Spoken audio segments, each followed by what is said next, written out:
Video शुरू करने से पहले मैं चाहूंगा कि अगर तुम लोगों ने चैनल को सब्सक्राइब नहीं किया है तो प्लीज कर लो, क्योंकि हमें इस मंथ के एंड तक काफी ज्यादा अच्छे सब्सक्राइबर गेन करने हैं। और बिना कुछ बोले एपिसोड शुरू करते हैं। एपिसोड की शुरुआत में हमें आर्काइल को दिखाया जाता है, जो कि रॉक्सी को बताता है कि कैनियन केव के अंदर है वो काफी ज्यादा लोग है वो फंस गए हैं। रॉक्सी बिना कुछ सोचे समझे उन लोगों को बचाने की मुहिम को शुरू कर देती है। वहीं दूसरी ओर फेट होता है, वो अपनी मयान बनवाने के लिए गया होता है क्राफ्टमैन के पास। वो बंदा बोलता है कि डस्टोन नाम की एक मटेरियल की हमारे पास कमी है, उसके बिना ये चीज नहीं बन सकती। ग्रेड फेट से बोलता है कि भाई तू उसका जुगाड़ है वो कर दे। तो फेट बोलता है कि आखिरकार ये मिलेगा कहाँ। तो वो बताता है कि गालिया के अंदर में। ग्रेड फेट से बोलता है कि भाई ले आते ना, क्या ही दिक्कत। और फेट होता है वो राजी हो जाता है और उस बंदे को ये बता देता है। और वो बोलने लगता है बंदा अगर तुम ये करते हो तो मैं तुम्हें स्पेशल डिस्काउंट दूंगा। में दिखाया जाता है फेट को फिर से, जो कि अपनी जर्नी का होता है वो निकल पड़ता है ग्रेड के सहारे। जनाब फेट जब आगे बढ़ रहा होता है उसके सामने काफी ज्यादा ये वो गॉब्लिन वगैरह आ जाते हैं। तो अपनी शील्ड का इस्तेमाल करते हुए सभी को पछाड़ना शुरू करता है। अपनी ग्लटनी स्किल का इस्तेमाल करते ही है वो काफी ज्यादा पावर होता है वो ले लेता है। अब सुबह से शाम हो जाती है। वहाँ पे रॉक्सी को दिखाया जाता है जो कि मरिया के साथ घूम रही होती है। इतने में उसे पता चलता है कि उनका कंपास अभी काम ही नहीं कर रहा है। मरिया आर्काइल से बोलते हैं कि आखिरकार हम वहाँ पे पहुंचेंगे कैसे जब हमें डायरेक्शन ही नहीं पता। और म्यूगन बोलता है कि अगर मुझे मून दिख रहा होता तो मैं तुम्हें रास्ता है वो बता देता, पर बादलों की चादर ने मून को ढक लिया है तो मैं उसे देख भी नहीं सकता अभी। मरिया गुस्सा होकर आसमान को ही गाली देने लगती है। तभी रॉक्सी को एक जगह याद आती है जहाँ पे वो शायद जा सकते हैं फिलहाल। और वो लोग ऑर्क्स के पास पहुँच जाते हैं। तो सीधी बात ये है कि वो लोग उस कैनन तक है वो पहुँच जाएंगे। शाम की रात हो जाती है जहाँ पे फेट एक पत्थर पे बैठ के आराम कर रहा होता है, क्योंकि उसने काफी फाइट कर ली होती है। फेट ये बोलता है कि एक अच्छे वॉरियर को आराम भी उतना जरूरी होता है जितना प्रैक्टिस और लड़ाई। उसकी लग जाती है हल्की सी आंख और उसे सपने में दिखती है वही लड़की जिसने उसे मारा होता है। फेट उससे पूछता है कि आखिरकार तुम कौन हो। वो लड़की सामने से अपने होठ तो हिलाती है बट उसके कोई आवाज सुनाई नहीं देती है। पहले फेट बोलता है कि जगह की नॉइज काफी खराब है, इसलिए वो शायद उस लड़की की आवाज सुन नहीं पा रहा होता है। इतने में ही जमीन आसमान सब कुछ लाल हो जाता है। कहा होगा ना किसी ने कि खून की नदियां बहा दूंगा, वैसे ही नदियों में हमारा फेट खड़ा होता है, कांप रहा होता है। कुछ हाथ फेट को अपने अंदर खींच रहे होते हैं कि जल्दी आओ, तुमने हमारी जान ली है, जैसे कि हार्ड और बाकी के लोग। वो बंदे फेट को अपने अंदर समा लेते हैं। इतने में ही फेट की आंखें खुल जाती हैं और वो बोलता है कि ये क्या था। ग्रेड फेट को बताता है कि ऑस्ट होते हैं वो उनकी ओर है वो बढ़ रहे हैं, तो चलो यहाँ से। फेट को कुछ भी नहीं दिख रहा होता है तो ग्रेड बोलता है अपनी नाइट विजन स्किल का इस्तेमाल करो। और वो लोग होते हैं वो फिर से उन्हें देख पाते हैं। फेट अपनी तलवार को बदल लेता है बो के अंदर और सभी को मारना शुरू कर देता है। बट ये सैलामेंडर्स होते हैं वो इतनी ज्यादा जल्दी हार मानने वाले नहीं होते हैं। बट उन सैलामेंडर्स को देख के ऐसा लग रहा होता है कि वो खुद ना चल के किसी और के इशारे पे नाच रहे हों। इसलिए फेट होता है वो उन पे हमला ना करके दूसरी ओर बढ़ने लगता है, जहाँ पे हमें होली नाइट्स को दिखाया जाता है जिनके ऊपर भी सैलामेंडर्स ने अटैक कर दिया होता है। अचानक से रॉक्सी वहाँ पे आ जाती है कमान संभालने के लिए। सैलामेंडर्स भी होते हैं वो कमजोर खिलाड़ी नहीं होते हैं, वो सभी को मारने के ऊपर आतुर हो चुके होते हैं। सी इससे जूझ रही होती है। इतना में ही आर्काइल बोलता है मैडम मेरा डिफेंस है वो कमजोर पड़ गया है। रॉक्सी उसकी परवाह करे उससे पहले ही रॉक्सी के ऊपर भी है वो एक सैलामेंडर अटैक करने लगता है, बट एक सोल्जर उसे बचा डालता है। और एक मिरिया होती है वो बोलने लगती है कि आखिरकार हिम्मत कैसे हुई लेडी रॉक्सी के ऊपर हाथ उठाने की। देन मिरिया होती है वो अपनी स्वॉर्ड से एक फायर अटैक होती है वो करती है, बट सैलामेंडर के ऊपर उस फायर का कोई असर नहीं पड़ता। जो अपनी मुंह में इतनी आग लेके घूम रहा है वो तुम्हारी का झेल लेगा। इतने में ही एक सैलामेंडर रॉक्सी के ऊपर अटैक कर देता है। इतने में ही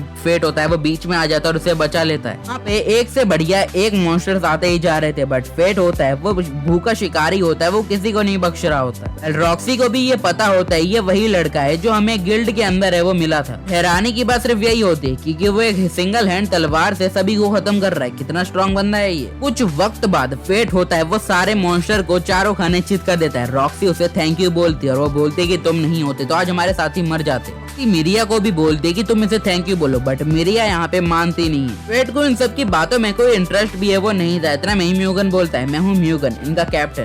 जबरदस्ती ये बात मिरिया भी होती है वो थैंक यू बोल ही देती है। तभी आर्काइल भी होता है वहाँ पे आ जाता है और उसे थैंक यू बोल देता है। तो हमारा फेट बोलता है कोई दिक्कत की बात नहीं है। फेट होता है उन सभी से पूछता है कि इनके शरीर पे यानी इन सैलामेंडर्स के शरीर पे जो मार्क है क्या वो नोटिस कर सकते हो तुम लोग है क्या। तो सभी लोग चेक करते हैं तो सारे सैलामेंडर के ऊपर ये मार्क होता है। सभी लोग हैरान हो जाते हैं क्योंकि कोई सैलामेंडर होता है या फिर किसी टाइप का बीस्ट होता है वो कभी किसी के साथ है वो टीममेट है वो नहीं बनता है। ऐसा लग रहा था कि जैसे वो लोग लेडी रॉक्सी को ही यहाँ से धर दबोचने आए हैं कि किसी को समझ नहीं आ रहा था कि आखिरकार गालिया में क्या चल रहा है। अचानक से एक डिवाइन ड्रैगन अवेक होता है और आसमान में उड़ता है और आज ये सब बहुत ज्यादा कुछ फिशी है वो चल रहा है यहाँ पे। कुछ देर बाद वो लोग एक ऊंचाई पे खड़े होते हैं और उसे थैंक यू बोल रहे होते हैं उसकी जान बचाने के लिए, और वो ये भी बोलते हैं कि हमारा लक बढ़िया था कि तुम हमारी सेम रूट में जा रहे थे। बट आगे का सफर उन लोगों को अकेले अकेले ये वो तय करना है, ये बोल के वो वहाँ से जाने लगते हैं।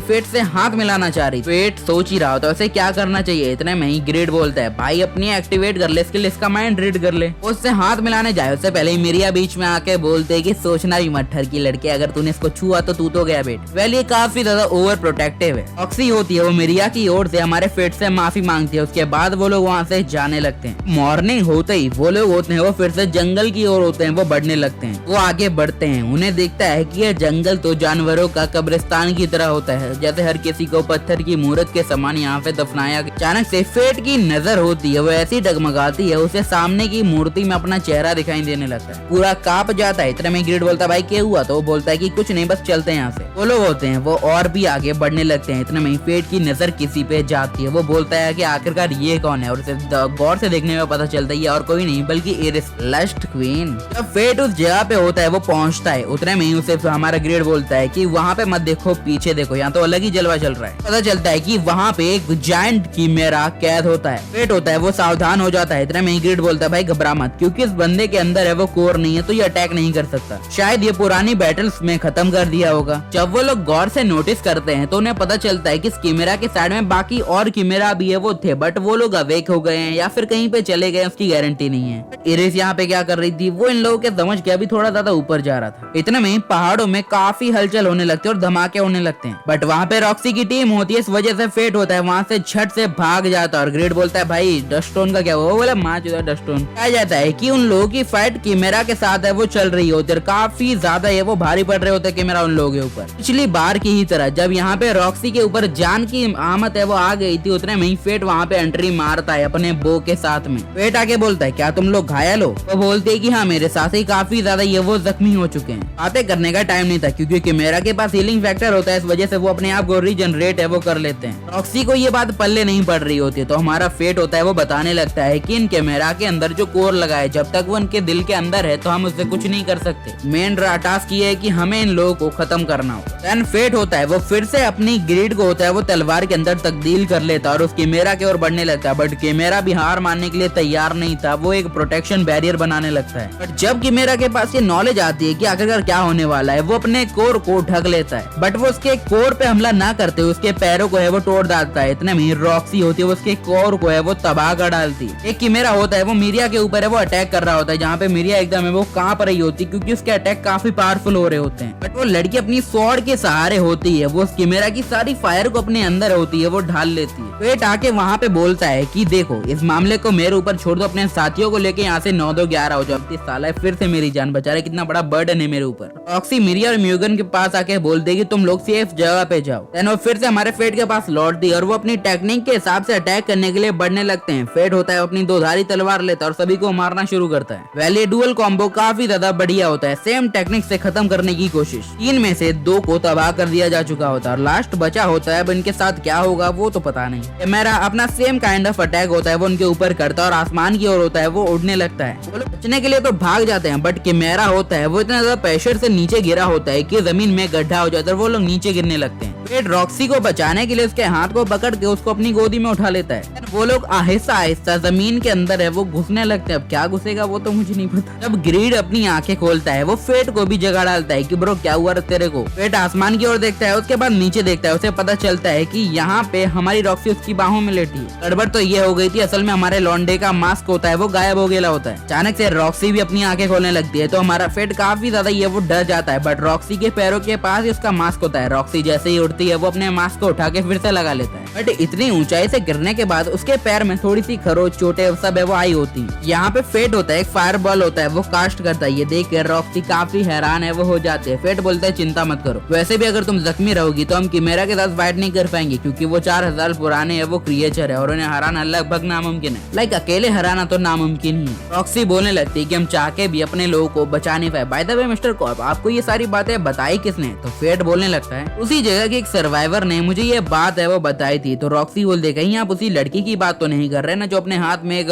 एक्स लेके घूमती है। फेट बोलता है तुमको कैसे पता? तो बोलने लगती है कि मैंने उसे अपने किंगडम के अंदर 1-2 बार देखा है। फेट बताने लगता है लड़की तो काफी ज्यादा ऑसम है, काफी पावरफुल और काफी ज्यादा डेंजरस भी है। तो रॉक्सी बोलने लगती है कि मैंने तो ये भी सुना है कि वो जिस बंदे के साथ ट्रैवल कर रही थी उसने भी तुम्हारी तरह स्कल मास्क पहना था। फेट बोलता है मैं मानता हूँ भैया मैं ही था वो और तुम ज्यादा सोचो मत। रॉक्सी हंस के होती है, वो मजे लेने लगती है। अचानक से रॉक्सी हमारे फेट को कुछ अलग और तिरछी निगाहों से देखती है। फेट बोलता है प्लीज मेरी और ऐसे मत देखो। तो रॉक्सी बोलती है कि माफ करना बट तुम मुझे किसी की याद दिलाते हो। वो तो शायद अभी हमारे किंगडम के कैपिटल के अंदर मौजूद है बट वो बिल्कुल तुम्हारी तरह है। बता दी कि वो हमेशा से चाहती थी कि वो फेट की सहायता करे बट ऐसे तैसे करके वो कुछ नहीं कर पाई। इतना में ही फेट बोलता है मुझे पता है कि वो खुश होगा क्योंकि जिसके पास आप जैसी है वो फिक्र करने वाली हो तो उसे क्या दिक्कत है। और फेट मन में ये भी बोलता है कि रॉक्सी बिल्कुल भी नहीं बदली है। इतने में ही उसकी ग्लटनी स्किल होती है वो एक्टिवेट होने लगती है। बोलते क्या हुआ? तो फेट उसे बिना कुछ बोले वहाँ से भागने लगता है। भागते उसकी मुलाकात किमेरा से हो जाती है जो उसके ऊपर अटैक करने लगता है और फेट होता है अपनी भूख को मिटाने के लिए उसके ऊपर है वो अटैक करने को बढ़ता है। बट मॉन्स्टर के कोर को मारने से पहले अचानक से उसे रॉक्सी का चेहरा दिखता है और वो उसे खत्म कर डालता है। वैली उसकी हर बार की हंटिंग से काफी अलग होता है। वो 1-2 अटैक के बाद सभी को बख्श देता था बट इस बार उसने उसे कुत्तों की तरह रौंद दिया होता है। जब फेट उसे खत्म कर डालता है उसे ये पता चलता है कि इन लोगों के ऊपर भी एक सेम मार्क है जो उन सैलामेंडर्स के ऊपर था। शायद कोई रॉक्सी की जान लेने के लिए काफी ज्यादा आतुर है। इसी दौरान उसे इरिस की भी याद आ जाती है जो कि उसे खत्म करना चाह रही होती है। फेट बोलता है कि अगर ये रॉक्सी ने किया है तो वो उसे बिल्कुल नहीं छोड़ेगा। Iris sorry name confusion. जब वहाँ पे रॉक्सी भी होती है वो आ जाती है। अचानक से चट्टानें ढहने लगती हैं बट हमारा फेट उसे बचा डालता है। आसमान से गिरने वाली चीज और कुछ नहीं बल्कि डस्ट स्टोन थे जो हमारा लौंडा यहाँ पे लेने के लिए आया था। वेल ये उन्हीं पत्थर की प्रतिमाओं के अंदर कैद थे जो हमारे फेट ने शुरुआत में देखे थे। वो लोग उस जगह से बाहर निकल जाते हैं। मेरिया रॉक्सी से मिलती है, काफी ज्यादा खुश होती है। फेट भी होता है, वो रातों का सिपाही होता है, वो उन लोगों को छोड़ के जाने लगता है। अचानक से हमें फेट का हमशक्ल दिखाया जाता है जस्ट लाइक उसी की तरह लग रहा होता है। सच कहूँ तो आज इस मोमेंट ने मुझे एक इंडियन टीवी शो की याद दिला दी जो काफी पुराना है। बट वेल देन इस एपिसोड को यहीं पे खत्म करते हैं और अगर तुमने सब्सक्राइब नहीं किया तो कर लेना, ठीक है? तो सायोनारा और बाय बाय।